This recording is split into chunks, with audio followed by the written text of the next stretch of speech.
আজকে আমি বলবো আপনাদের সবার প্রিয় কুল মাখা। এই যে আমি কুলগুলো দিয়ে দিয়েছি,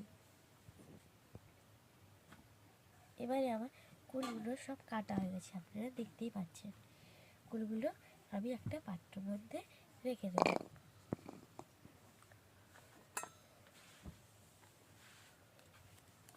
তারপর দিয়ে দেবো সামান্য মতো নুন,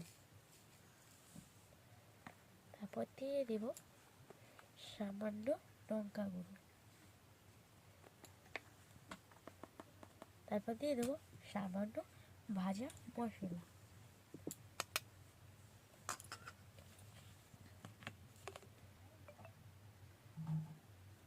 একটু সামান্য সরষের তেল দিয়ে দিই।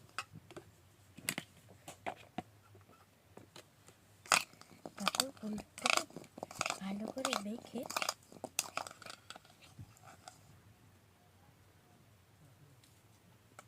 দারুণ